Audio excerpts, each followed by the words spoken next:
Olá, tudo bem? Vamos dar início à nossa quarta e última aula do terceiro bimestre de Geografia, cujo tema é Quadro Físico e Recursos Naturais da África, que é justamente falar sobre o continente africano no aspecto físico, natural, certo?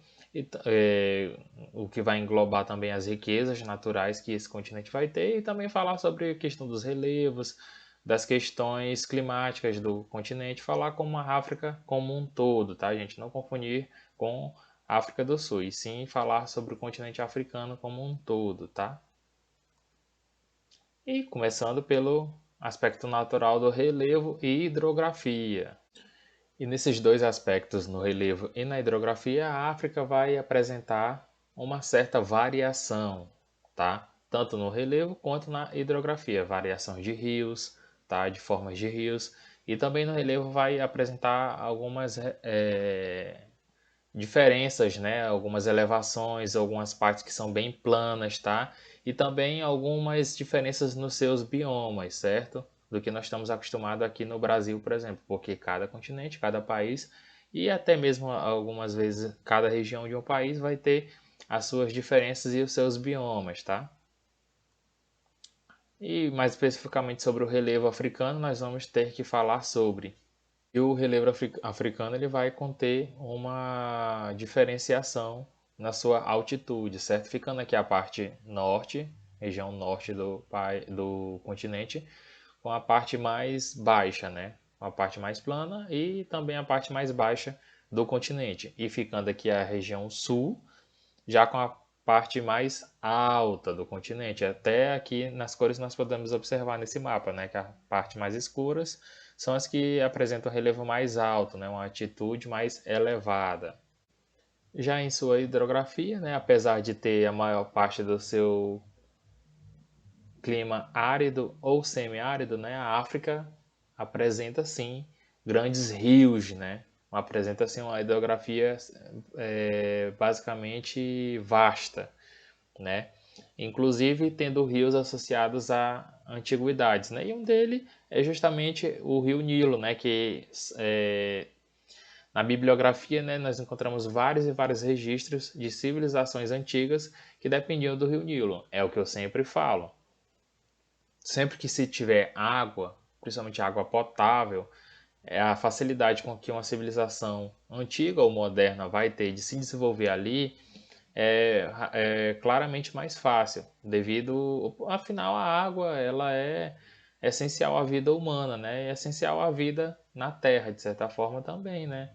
A água nós, como seres humanos, podemos utilizar justamente para a questão você pode ingerir água diretamente, né? Principalmente se ela for potável, você pode utilizar para dar para animais de criação também, você pode também utilizar na agricultura, né, através da irrigação. Então a água é essencial para a vida humana e para a vida na Terra no geral, certo?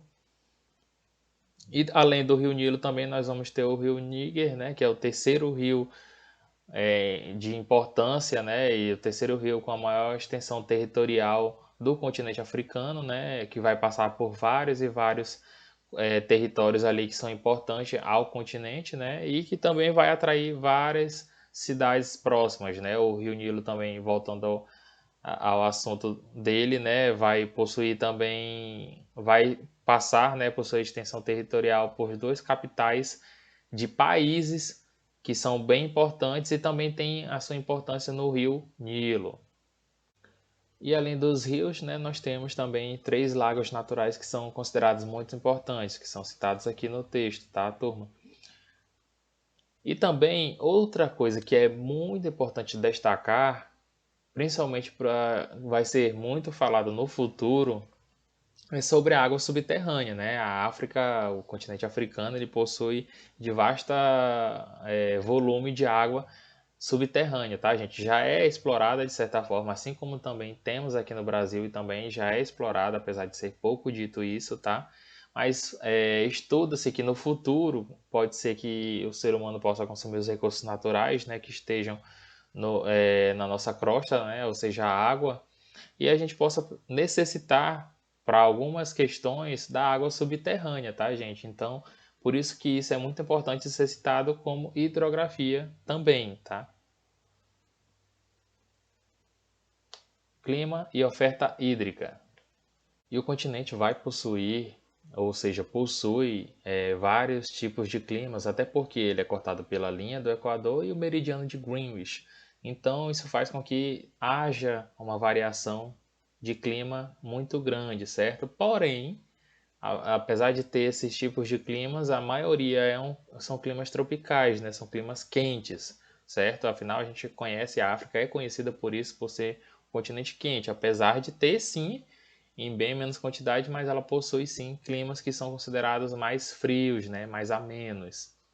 Por conta da sua localização, acontece dessa variação climática, porém sempre ali naqueles climas mais tropicais, mais equatoriais, né? E também, como já dito anteriormente, a África ela também possui alguma variação na sua questão de altitude, né? Então, nos locais mais altos, ela vai possuir sim um clima mais ameno, um clima mais frio, certo? Então, uma pequena quantidade ali da África montanhosa, digamos assim, vai sim possuir um clima mais frio, né?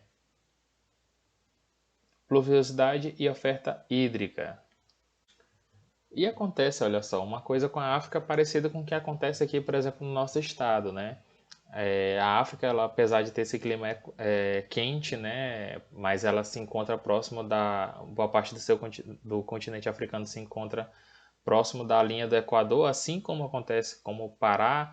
Então, dependendo ali da época do ano, a oferta hídrica, ou desculpa, a oferta de chuva, né, as chuvas vem apresentando grande quantidade, né? A gente conhece isso muito claramente aqui na nossa cidade de Belém, né, na capital do nosso estado, certo?